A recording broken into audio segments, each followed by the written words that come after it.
Dawn breaks over a world built on silence, a world where every man carries a story carved into him like weathered stone. But on this forgotten stretch of land, there is one man whose presence unsettles the very ground beneath his boots. Not because he is loud, not because he is violent, but because he looks back and broken at the man who believes he owns him. Picture it, a ritual repeated every Sunday, a performance meant to prove dominance. A whip raised, a crowd watching, a master convincing himself that control is something you can force into existence. But even with leather cracking through the humid air, even with sweat stinging his grip, the one thing he cannot conquer is the stare of the man before him. Calm, steady, unmoved. And in that stare, something shifts, because when a man who claims total power begins to tremble beneath the gaze of the one he tries to break, the truth starts cracking through the lie. He whipped his slave every Sunday. If you're feeling that pull, the sense that there's more beneath this story than the surface ever reveals, stick around. Hit that subscribe button so this truth doesn't disappear into the algorithm's void. This isn't just history. It's a blueprint of power, fear, and the kind of inner strength most men never discover. And trust me, the next layers go darker, deeper, and far more revealing than you expect. The sun rose heavy over the barracks, casting long shadows where every man carried the weight of unspoken histories, each breath thick with dust, simmering tension, and rituals older than memory itself.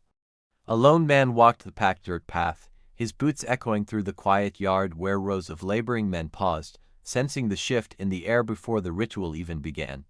He carried the leather strap across his shoulder, gripping it like a relic, believing it proved something about authority, though the trembling in his fingers told another story entirely beneath the facade. Across the yard, another man stood waiting, shoulders squared, spine carved from endurance, meeting the approaching figure's stare with a calm that cut deeper than any punishment could hope to reach. The overseer halted, unsettled by the unbroken stillness of the other man, realizing again how presence could wound, how a single steady gaze could strip away illusions built over years. Other men gathered slowly, drawn by routine, yet each sense today felt different, as though the world leaned forward to witness the fragile border between dominance and fear begin to crack. Wine moved through the yard, lifting grit into the overseer's eyes, though he blamed the irritation on sunlight, refusing to admit the man before him always forced this quiet sting. He raised the strap, expecting the familiar rise of power in his chest, but instead found an echoing hollowness, a growing awareness that his authority lived only in performance. The man receiving the ritual stood motionless, arms at his sides, gaze unwavering, as though he had spent years studying the overseer's unraveling long before it became apparent to anyone else. A whistle of leather cut the air, but even before it struck, the overseer felt something tighten inside his chest, like the world was watching him more than the man before him. Men around them exchanged glances, subtle shifts revealing collective understanding, each realizing the ritual now exposed the overseer's weakness instead of confirming his control like the old stories insisted it would. Another lash snapped forward, but the overseer's breath faltered. He sensed judgment in every quiet observer, especially in the man who refused to flinch, refused to surrender his identity to fear. The silence following each strike weighed heavier than the sound itself, pressing against the overseer's ribs, reminding him that dominance meant nothing when a man refused to acknowledge its supposed authority. He stepped back, shaken, though he masked the tremor with a grunt, pretending fatigue instead of fear, yet every man present saw the hesitation etched along his jawline. The unbroken man exhaled softly, not in defiance but in clarity, as if he understood the overseer's unraveling more intimately than the overseer understood his own trembling heartbeat. Dust swirled around their boots, rising like spirits from the earth, carrying the truth that rituals built on control eventually expose the fragility beneath the mask every man wears. A third strike landed, weaker, betraying the overseer's failing confidence, and murmurs rippled subtly through the crowd as awareness spread, reshaping the old hierarchy in real time.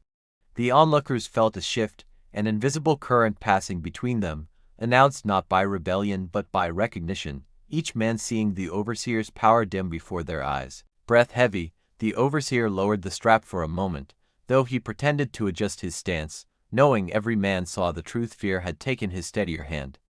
The unbroken man's calm unsettled him deeply, for no matter the ritual, no matter the performance, he could not fracture the quiet certainty residing behind those relentless eyes. He swung again, desperate now, but the effort only carved more doubt into his movements, each strike revealing less about the punished and more about the punisher. Men whispered behind calloused palms, sensing the overseer's collapse unfolding, knowing a man who needs to prove power no longer has it, no matter the weapon he holds. The overseer stepped forward, trying to salvage pride, yet his shadow shook across the dirt, betraying truths his voice could never hide from the attentive eyes surrounding him. The unbroken man lifted his chin slightly, offering no rebellion, no triumph, simply presence, an anchor unmovable, undeniable, reshaping the very air between them. Each observer now understood the ritual differently, recognizing that the overseer struck not to punish but to silence the reflection he feared most within the other man's stare. No law or tradition could shield him now. The collapse was visible, pouring out in shallow breaths and misaligned steps as the ritual turned back upon its creator.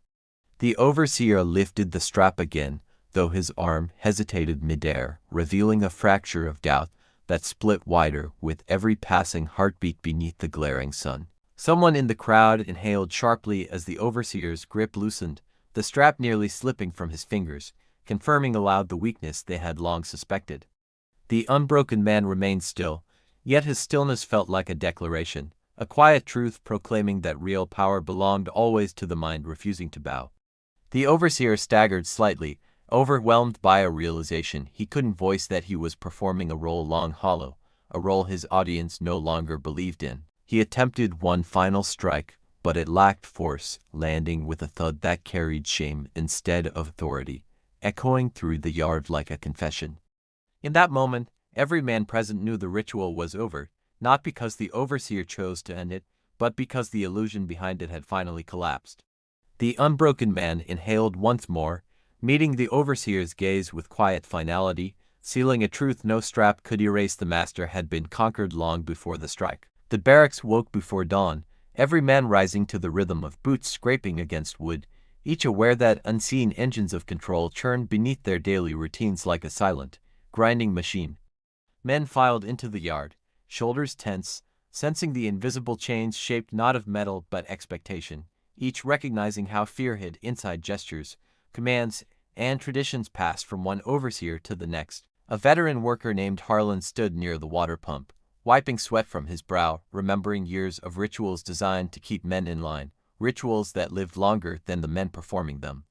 He watched younger laborers glance toward the main quarters, their eyes filled with questions they dared not speak, each learning early that silence offered safety while curiosity invited unwanted attention from those enforcing order. The overseers walked the perimeter like guards in a fortress, boots crunching gravel, faces carved into stern masks, yet even they carried an unease lingering from yesterday's unraveling ritual.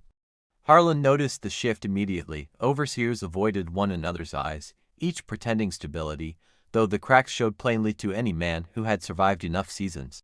Every man felt the tension vibrating through the yard, the sense that whatever power once governed them had begun trembling, exposing flaws in a system built on repetition rather than truth. The machinery of fear did not rely on weapons alone. It lived in whispered warnings exchanged during rest breaks, in the memory of punishments witnessed under scorching noon sun.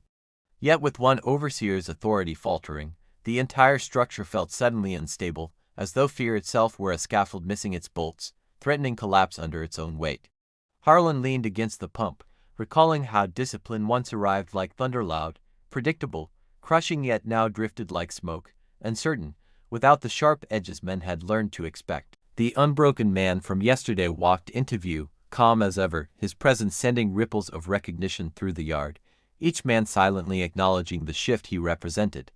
The overseers stiffened at his appearance, muscles tightening, unable to ignore how one man's endurance had weakened the illusion they depended upon to maintain control. Harlan watched an overseer drop a set of keys, his hand trembling before he snatched them up, where eyes all around him marked the moment without a word. Fear spread differently now, flowing not from overseers toward workers but backwards, leaking from authority figures who sensed their grip loosening with every passing heartbeat. One younger overseer barked orders louder than usual, attempting to reassert dominance, though his voice cracked halfway through, betraying the brittleness behind his forced bravado.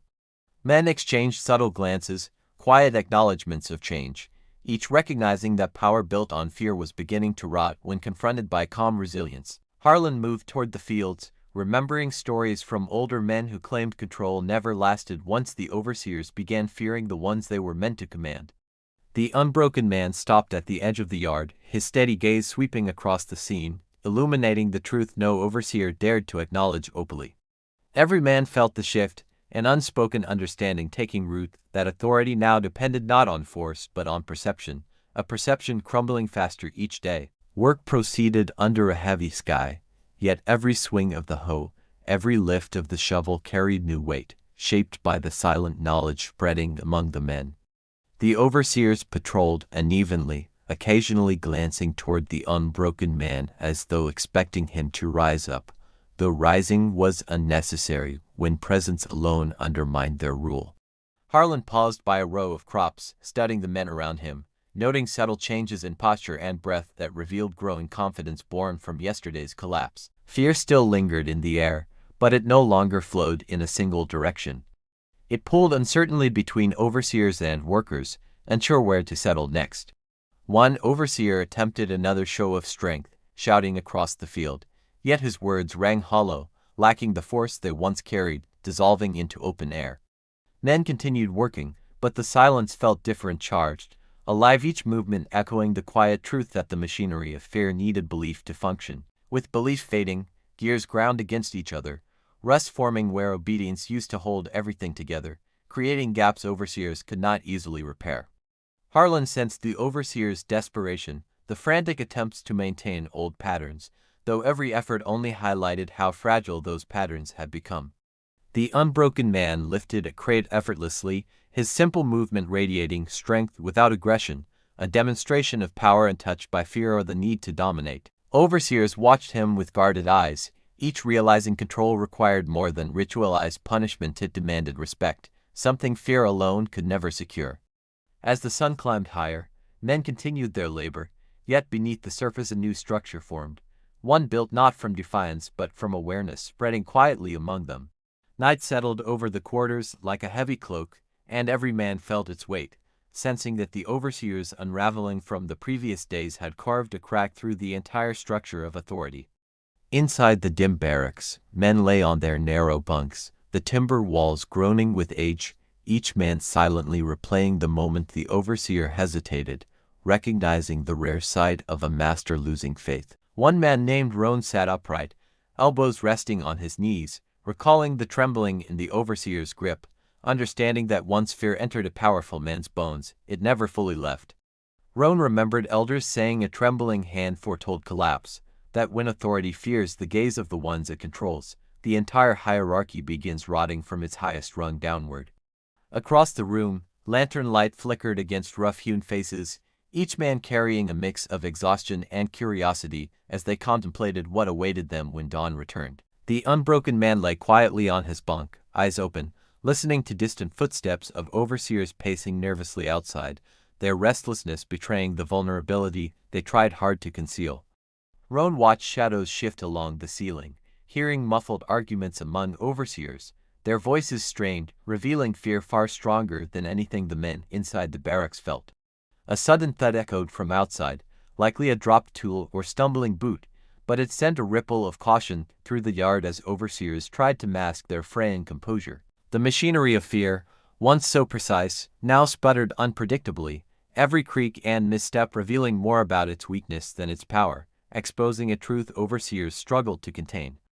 Men exchanged quiet glances, understanding without words that the overseers sensed their weakening image, terrified that the men they governed had begun recognizing the illusion behind their authority. Roan leaned back against the wall, thinking of how quickly dominance changed shape, realizing the overseers feared acknowledgement more than revolt, terrified the truth might finally be spoken aloud. Outside, the head overseer paced with uneven strides, boots scraping gravel as he replayed yesterday's ritual in his mind, haunted by that unbroken stare which refused to yield. The head overseer's breath hitched each time he remembered the eyes of the man he struck, knowing he had not broken him, knowing something within himself cracked instead. Inside, the unbroken man turned slightly, listening to the nervous pacing outside, recognizing the overseer's unraveling long before the overseer recognized it himself. Fear made every sound louder. Men felt the shift in the air, that electric uncertainty signaling change, as though the ground beneath them waited for the next tremble to decide what would stand or fall. The head overseer finally approached the barracks door, pausing with his hand hovering above the latch, unable to steady himself enough to enter, afraid of what he might see inside. Roan noticed the hesitation, understanding instantly that no overseer paused unless shaken deeply, and the realization spread through the barracks like a warm current lifting exhausted spirits. The unbroken man closed his eyes briefly, sensing the overseer's doubt, knowing doubt eats through power faster than rebellion ever could, turning even the strongest into fragile shells. The overseer eventually turned away, unable to face the room of men who saw him break, dragging his boots toward the main quarters, his shadow wobbling across dirt and stone. Men exhaled softly, recognizing the silent victory not of force, not of uprising, but of simple presence, the kind that exposes truth without needing to speak a single word. Roan whispered to the man beside him, noting how fear had reversed direction, flowing from overseers to workers, altering the balance the system relied upon for generations. Morning arrived with pale light spilling across the yard, and overseers emerged looking worn, their eyes glassy from sleeplessness, from replaying mistakes, from confronting a fear they could not name. Men gathered for roll call, watching overseers stumble through familiar routines, noticing faint tremors in their hands, each movement revealing cracks widening beneath the surface. The head overseer approached slowly, attempting to reclaim composure, but his voice wavered as he spoke, betraying the lingering memory of yesterday's failed ritual. Roan studied him with quiet curiosity, seeing the man struggle against his own unraveling, witnessing what happens when someone who lives on dominance must face his own frailty. The unbroken man stepped forward when called, shoulders steady, gaze calm, offering no challenge, yet the overseer flinched as though struck by a force stronger than any blow. The men behind him noticed, drawing strength from the moment, understanding that leadership built on fear collapses when courage stands silently in its presence. The head overseer swallowed hard, realizing he no longer commanded respect or fear, realizing every man here saw him differently, now saw through the myth he depended upon. Roan felt a shift inside himself, a deep recognition that when the master trembles, the world begins to tilt, revealing truths hidden beneath decades of unchallenged rituals. And as the morning sun climbed higher, casting long shadows across the yard, every man understood the simple reality.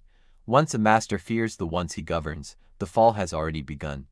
Dawn crawled slowly across the yard, casting muted gold over the men as they rose from their bunks, each sensing that something irreversible had taken root in the overseer's trembling silence.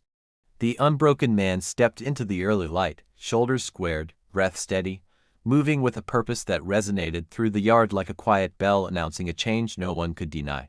Men paused mid-stride, drawn toward him not by defiance but by presence, a grounded certainty that reminded them power could exist without fear, force, or the rituals overseers once relied upon. Across the field, the head overseer watched with haunted eyes, recognizing that the hierarchy he defended for years now leaned on crumbling pillars shaped by doubt, guilt, and relentless anxiety. Every man felt the shift, an unspoken understanding that authority no longer flowed uniformly.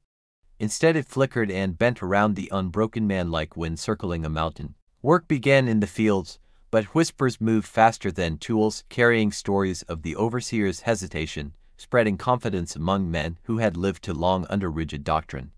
The head overseer tried to hide behind routine, barking orders with practiced aggression, but cracks pierced every syllable, revealing the weight of fear pressing into his spine.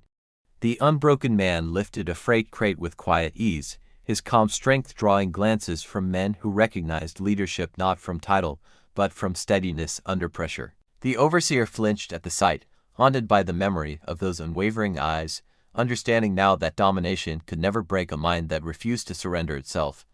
Men noticed each flinch, each stutter, absorbing the overseer's unraveling like a lesson carved in daylight, understanding that fear could reverse course just as swiftly as it spread.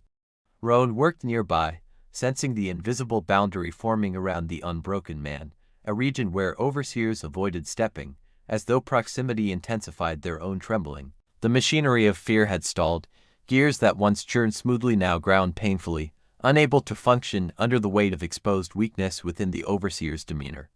The unbroken man paused mid-task, lifting his gaze toward the overseer, and the yard seemed to still, every man recognizing the tension stretching thin between them. The overseer attempted to stand taller, but his posture buckled beneath the memory of yesterday's collapse, and the men around him saw the truth written plainly. Power, once unquestioned, now depended entirely on a man who could not command his own heartbeat, much less command the minds of those who labored before him. The unbroken man moved again, steady and deliberate, his presence shaping the air, revealing a truth the overseer fought desperately to ignore. Authority is not granted, it is recognized. Roan watched him closely, realizing that true strength wasn't loud or violent but rooted in self-possession, a mastery over one's own mind no whip could penetrate. Overseers whispered among themselves, their hushed tones carrying panic, afraid that one man's composure could unravel the entire system they inherited from those before them. The unbroken man stopped by the toolshed, hands resting calmly against the wooden frame, observing the overseer with a clarity that felt sharper than any blade. The overseer's knees weakened beneath that glance, his breath catching as he understood that domination meant nothing when the dominated refused to validate the illusion he lived inside. Roan sensed the shift deepen, knowing the overseer's fear fed the men's growing confidence, a cycle accelerating with every measured breath the unbroken man took. The fields hummed with work, but beneath the surface a new current pulsed, shaped by awareness rather than fear, by unity rather than silent obedience. The overseer approached the unbroken man, each step hesitant, voice trembling as he attempted to reclaim authority, but even he knew the attempt held no weight. The unbroken man simply turned, meeting him with quiet steadiness, making the overseer falter mid-sentence, exposing the fragility behind his harsh tone. Men nearby watched carefully, breath held, witnessing the moment where dominance crumbled not from rebellion but from the overseer confronting the limits of his constructed identity. The overseer stepped back, retreating instinctively, eyes widening with the dawning realization that the man he tried to break now held the power to dismantle his confidence entirely. Roan exhaled, recognizing the inevitability of what unfolded, understanding deeply that power built on ritualized fear collapses when even one man chooses truth over submission. The unbroken man walked away slowly, not out of victory or pride, but with the grounded certainty of someone who discovered the quiet strength of an identity unreached by oppression. The men followed him with their eyes, feeling a shared shift inside their chests, each understanding that strength might be silent, but its echoes could topple even the proudest structures. And as the sun reached its highest point, every man in that yard knew one undeniable truth: the unbroken mind had already rewritten the order of their world forever.